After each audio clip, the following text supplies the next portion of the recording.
ఓం శాంతి. నమస్తే. ETV life ఆధ్యాత్మిక channel మానస కార్యక్రమానికి స్వాగతం.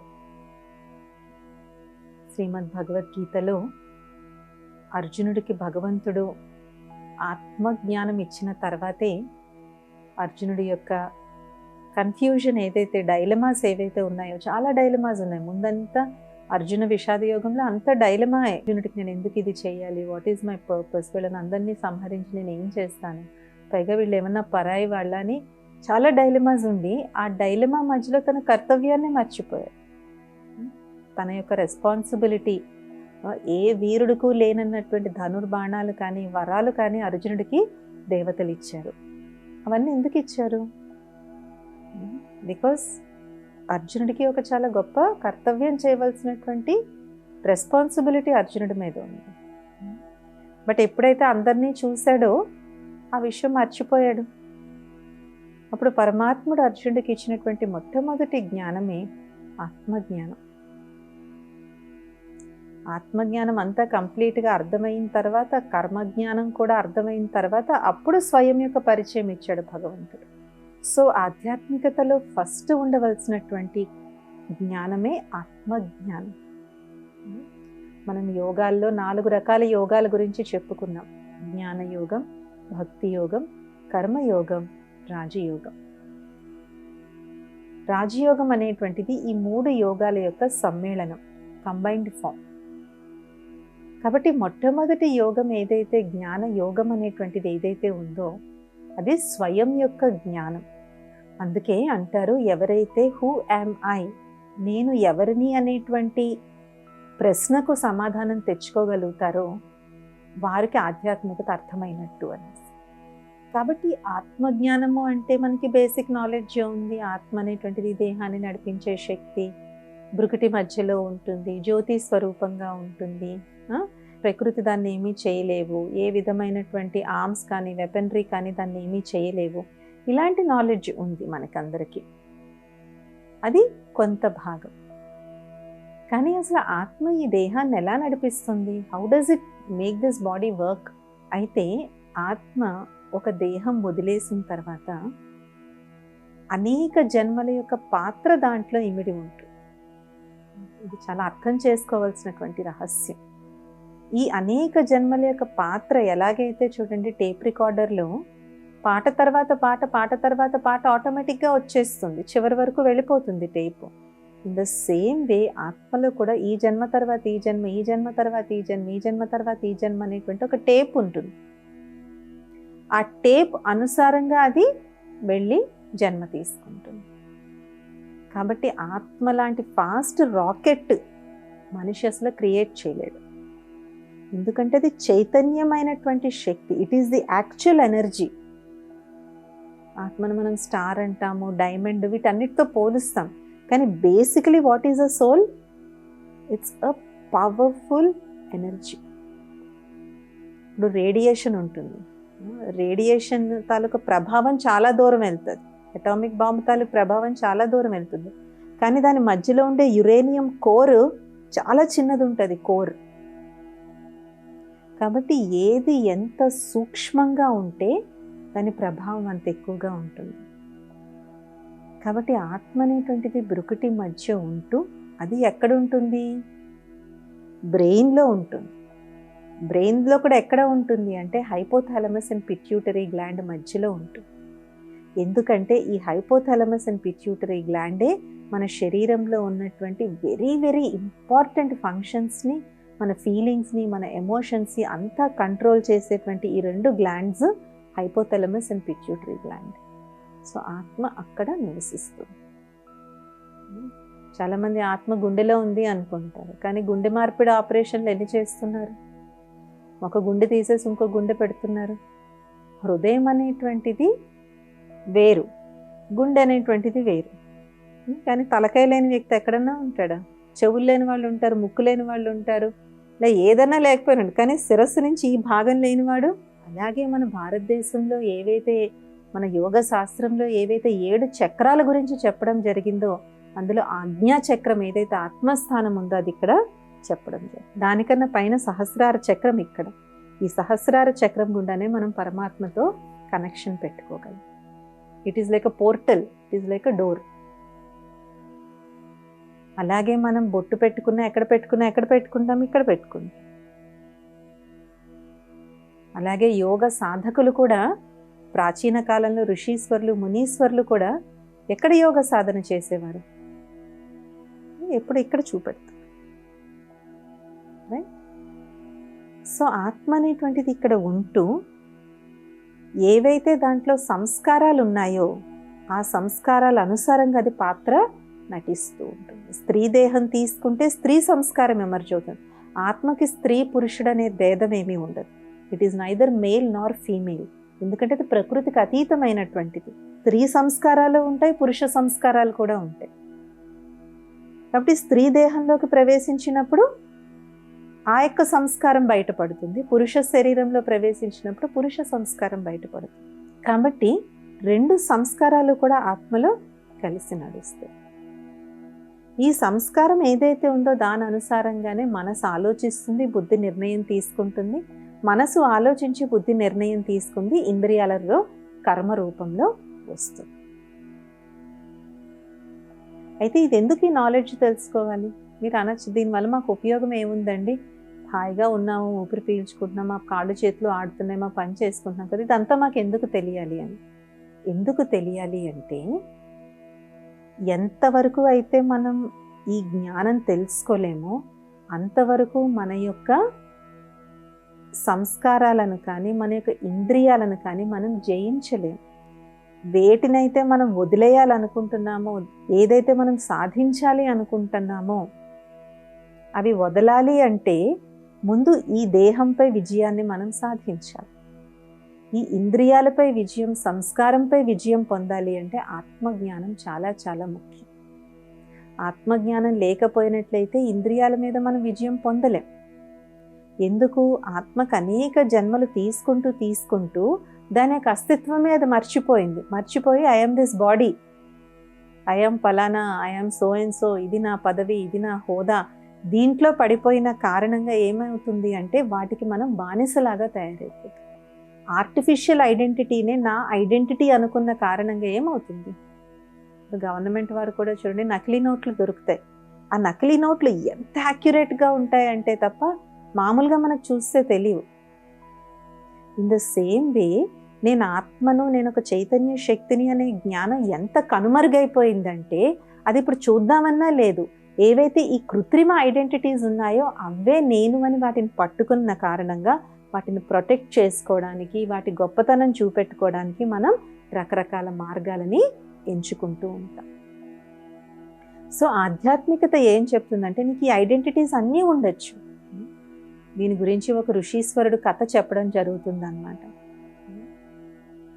అడవిలో ఒక ఋషీశ్వరుడు ఉంటాడు, యాగం చేసుకుంటూ ఉంటారు, తపస్సు చేసుకుంటూ ఉంటారు. ఒక రాజుగారు వేటకు వెళ్తాడు, వెళ్ళే ఆశ్రమానికి వెళ్తాడు. అక్కడ ఆశ్రమవాసులందరూ ఆ ఋషీశ్వరుడు యొక్క గొప్పతనం చెప్తారు. ఇప్పుడు రాజుగారికి అనుకుంటారు, అయ్యో ఇంత మహాన్ ఋషీశ్వరుడు నా రాజ్యంలో ఉంటే నాకు తెలీదా, వీరిని నేను నా రాజమందిరానికి పిలిచి సత్కరించాలి అనుకుంటారు. చాలా వినయ విధేయతలతో వెళ్ళి ఆయన్ని ఆహ్వానిస్తారు. ఋషివర్యులు ఒప్పుకోరు, నేను రానండి అంటారు. అలా పదే రాజదూతలతో సందేశం పంపిస్తూ ఉంటారు. సరే కదా, ఈ దేశాన్ని పరిపాలించే రాజుకు గౌరవం ఇవ్వడం అంటే రాజ్యానికి గౌరవం ఇవ్వడం అని ఋషీశ్వరుల వారు వెళ్తారు. ఆయన వెళ్ళే టైంకి కరెక్ట్గా రాజుగారు పూజలో ఉంటారు. సరే పూజ చేసుకుంటున్నారు కదా, నేను పక్క నుంచి వింటూ ఉంటాను. ఆ రాజుగారు ఏమనుకుంటూ ఉంటారు? శివలింగాన్ని పూజ చేస్తూ ఉంటారు. ఈశ్వర, నాకు విజయాన్ని ప్రసాదించు, నా రాజ్యం ఇంకా విస్తరించు, నాకు ఇంకా ధనధాన్యాలు ఇంకా ఇవ్వు, ఇలాగన్నీ అడుగుతూనే ఉంటారన్నమాట. అయితే ఆ ఋషీశ్వరుల వారు సైలెంట్గా అక్కడి నుంచి నిష్క్రమిస్తారు. తర్వాత రాజుగారికి చెప్తారు, ఋషిగారు వచ్చారు వెళ్ళిపోయారు అంటే. అయ్యో ఏమైందని వెళ్తారు ఆయన. మీరు రాక మా మందిరానికి వచ్చిన తర్వాత మీరు ఎందుకండి వెళ్ళిపోయారు అంటే, నువ్వు రాజు అయ్యుండి కూడా నువ్వు అన్నీ అడుగుతున్నావంటే అడిగేవాడిని నేనేం అడగను అంట. నువ్వే అడుగుతూ ఉన్నావు, ఇంక నువ్వు నాకేమి ఇస్తావు అని చెప్పేసి. ఇదే విధంగా ఎప్పుడైతే మనలో ఉన్నటువంటి ట్రూ క్వాలిటీస్ని మనం మర్చిపోతామో అందరినీ అడుగుతూ ఉంటాం. నువ్వు ప్రేమనివ్వు, నువ్వు నాకు సంతోషాన్ని ఇవ్వు, నువ్వు నాకు వస్తు వైభోగాలు ఇవ్వు, ఇలా అడుగుతూనే ఉంటాము. ఇంకా అడిగేటువంటి వ్యక్తి ఏమిస్తాడు? మనమే ప్రేమను అడుగుతుంటే మనం ఇంకొకరికి ప్రేమను ఎలా ఇవ్వగలం? చాలా రిలేషన్షిప్స్లో ఇప్పుడు వచ్చే ప్రాబ్లమే అది. ఈయన అనుకుంటుంది ఆమె ఇవ్వాలని, ఆమె అనుకుంటాడు ఈయన ఇవ్వాలని. ఇద్దరు ఎక్స్పెక్టేషన్లోనే ఉన్నారు, కానీ ఇద్దరు కూడా మేము ఇస్తే మాకు దొరుకుతుంది అనేటువంటి నాలెడ్జ్ ఉండదు, ఆ థాట్ రాదు. కాబట్టి ఎప్పుడైతే ఆత్మజ్ఞానం అనేటువంటిది లభిస్తుందో అప్పుడు మనం అందరినీ అడగడం మానేస్తాం. ఆ రాజుగారి దగ్గర అంత ఉంది, అయినా ఇంకా నాకు కావాలి కావాలి, ఆయన దాహం ఎప్పటికైనా తీరుతుందా? అది గ్రహించారు కాబట్టి ఋషీశ్వరుడు, నువ్వే యాచకుడు అయినప్పుడు నువ్వు నాకేమి ఇస్తావు అని అక్కడి నుంచి నిష్క్రమించు. ఇప్పుడు చాలా రిలేషన్షిప్స్ బ్రేక్ అవ్వడానికి కూడా కారణం ఇదే. నీ వల్ల నేను సాటిస్ఫైడ్గా లేను, నీ వల్ల నాకు జీవితంలో సంతోషం లేదు. ఎందుకు మనం అడిగేవాళ్ళుగా అయిపోయాం, ఇచ్చేవాళ్ళుగా కన్నా. లేవతా బన్ గయే దేవతా నెహి, ఇచ్చేవాళ్ళ కింద కాకుండా తీసుకునే వాళ్ళ కింద అయిపోయాము. అందుకే సంతృప్తి అనేటువంటిది ఉండటం. కాబట్టి ఎప్పుడైతే మనకి ఆత్మజ్ఞానం అనేటువంటిది లభిస్తుందో అప్పుడు ఏమవుతుంది? నేనే ప్రేమ స్వరూపాన్ని, నాలోనే అనంతమైన ప్రేమ ఉంది, నేనే 10 మందికి ప్రేమనివ్వగలను. అంటప్పుడు మనం యాచించే వాళ్ళుగా ఎందుకు అవుతాం మనం? అలాగే ఆత్మకి ఇంకొక ప్రాబ్లం ఏమైంది అంటే, ఈ బాడీతో ఐడెంటిఫై చేసుకోవడం వల్ల ఈ ప్రాబ్లం వస్తే దాని యొక్క స్వతః సిద్ధమైనటువంటి గుణాలను అనుభూతి చెయ్యని కారణంగా దేహంతో లభించేటువంటి ఇంద్రియ సుఖానికి అది అలవాటైపోయింది. ఇంద్రియ సుఖానికి అలవాటైపోయిన కారణంగా ఇంద్రియ భోగ విలాసాలకు అది అలవాటైపోయింది. కాబట్టి మనం రాజయోగంలో ఏం చెప్తాం? కొంచెం సేపు ఈ బాడీ నుంచి డిటాచ్ అవ్వండి అంటాం. కొంచెం సేపు ఇక్కడ ఉండదు, ఇక్కడే ఉంటుంది, ఎక్కడికి వెళ్ళిపోదు. ఇక్కడే ఉంటూ దీన్ని ఒక అబ్జర్వర్ కింద చూడడం.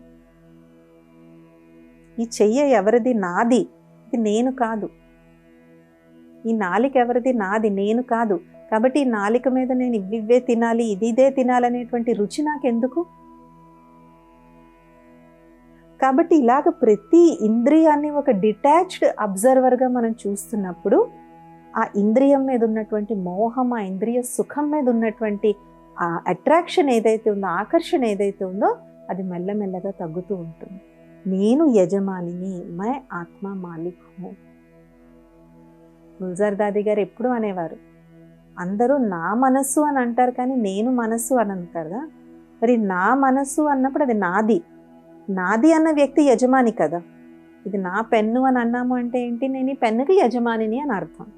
అలాగే నా మనస్సు అని అన్నాను అంటే నేను మనసుకి యజమాని. కాబట్టి మాటి మాటికి మనం ట్రైన్ చేస్తూ ఉండాలి, నేను యజమానిని, మనసు నాకు మంత్రి అని. నేను రాజుని, మనసు నాకు మంత్రి, బుద్ధి నాకు మంత్రి, సంస్కారం మంత్రి. ఈ ఇంద్రియాలన్నీ కూడా నాకు సహచరులు, కర్మచారులు. ఇలాగ ఎప్పుడైతే నేను రాజుగా ఈ భృకుటి స్థానంలో కూర్చొని నేను రాజుగా అయ్యి అకాలమూర్తిగా ఇక్కడ కూర్చుని ఎప్పుడైతే ఇంద్రియాలను నేను నడిపిస్తానో, నేను ఇంద్రియాలకి నేను రాజులాగా నేను అవుతాను. కానీ ఇది మర్చిపోయి ఇంద్రియ సుఖంలోకి మనం ఎంతెంతైతే పడిపోతామో దాని నుంచి మనము బయటపడలేకపోతాం. అందుకే జ్ఞానయోగంలో ఫస్ట్ వచ్చేటువంటి ప్రశ్నే నేను ఎవరిని. నేను ఎవరిని అంటే కేవలం ఈ బాడీ మాత్రమే కాదు, I am the soul which is running this body. అందుకే నా చెయ్యి నా కాలు అంటాం, కానీ నేను చెయ్యి నేను కాలు అని ఎవరు కూడా అన్నాం. నా అనేటువంటిది వేరు. నేను ఆత్మను ఈ రథం ద్వారా, ఈ ఇంద్రియాలన్నీ ఉన్నటువంటి ఈ ప్రకృతి ఇచ్చినటువంటి ఈ సుందరమైనటువంటి దేహం ద్వారా నేను కర్మలను ఆచరిస్తాను. అలాగే ఈ శరీరం ఒక దేవాలయం అయితే ఇందులో నేను దేవతని.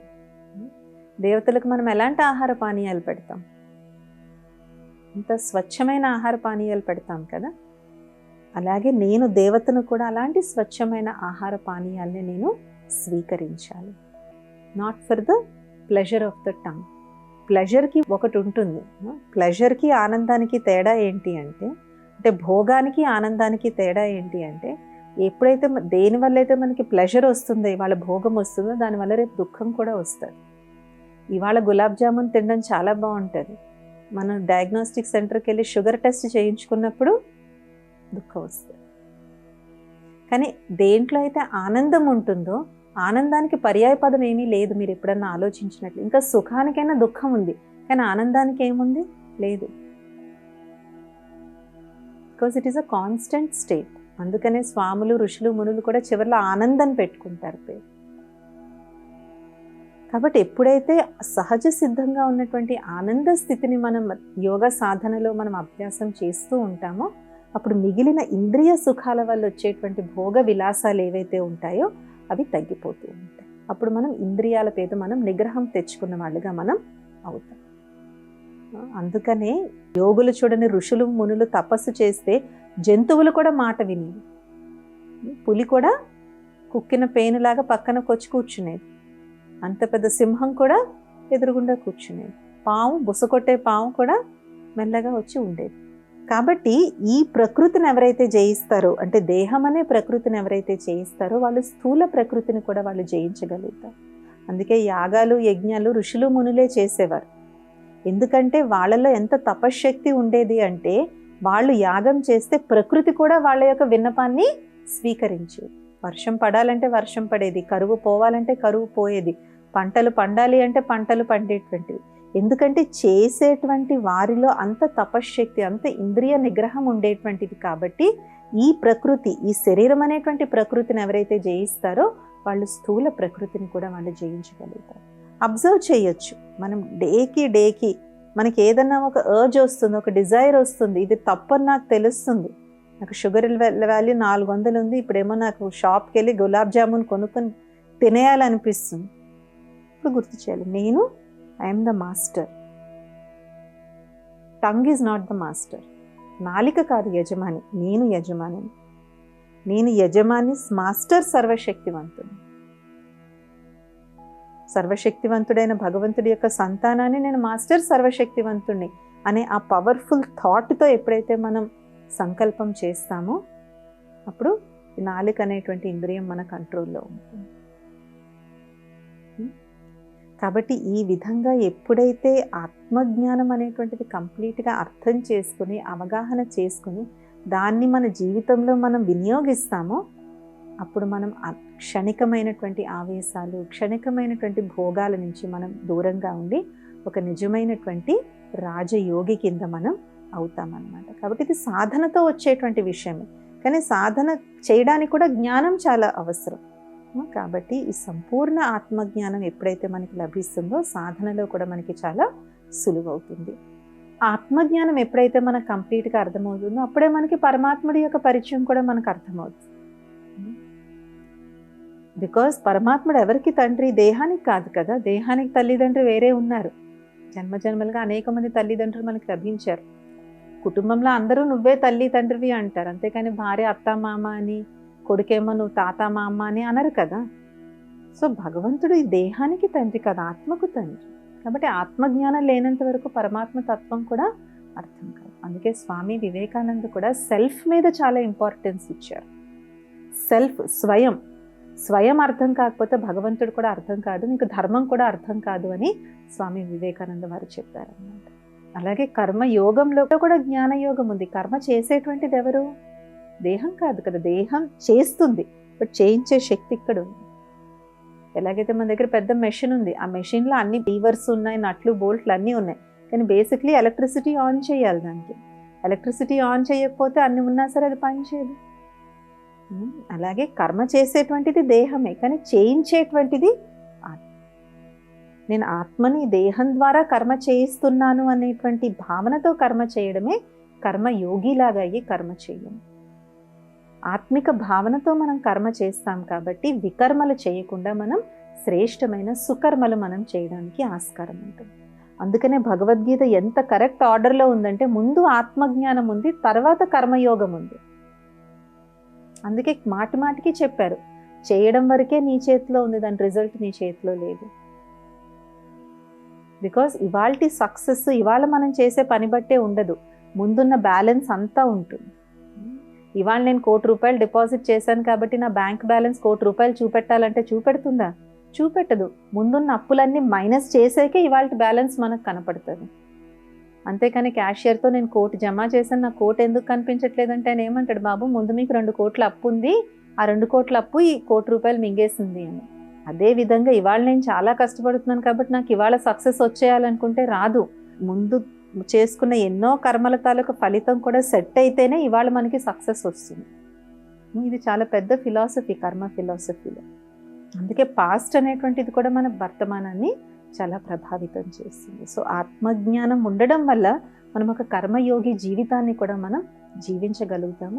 నేను కర్మ చేశాను, దాని నుంచి నేను డిటాచ్ అవ్వగలుగుతాను అనమాట. సో కాబట్టి స్పిరిచువాలిటీలో ఉండే మొట్టమొదటి ప్రశ్నే నేను ఎవరిని, హూ యామ్ ఐ. దీని గురించి ఆలోచిస్తూ వెళ్ళే కొద్దీ, ఇంకా లోతుగా వెళ్ళే కొద్దీ ఇంకా బోలెడు విషయాలు మనకి అర్థమవుతూ ఉంటాయి. అందుకనే స్వాధ్యాయం కూడా ఆధ్యాత్మికతలో చాలా ముఖ్యం. అధ్యయనం చేయడం, అధ్యయనం అంటే కట్టలు పుస్తకాలు తెచ్చుకొని చదవడం కాదు, అది కూడా చేయొచ్చు, మంచిది కాదు. But self evaluation, self study, self realisation, స్వీయ అధ్యాయం, స్వాధ్యాయం కూడా చాలా చాలా ముఖ్యం అన్నమాట. కాబట్టి ఆత్మజ్ఞానం మొదలు పెడితే ఆధ్యాత్మికత మనకి బాగా అర్థమవుతుంది. ఇది ఇవాల్టి మానస కార్యక్రమం. వచ్చే మానసాలు ఇంకొన్ని అంశాలతో కలుద్దాం. ఓం శాంతి, నమస్తే.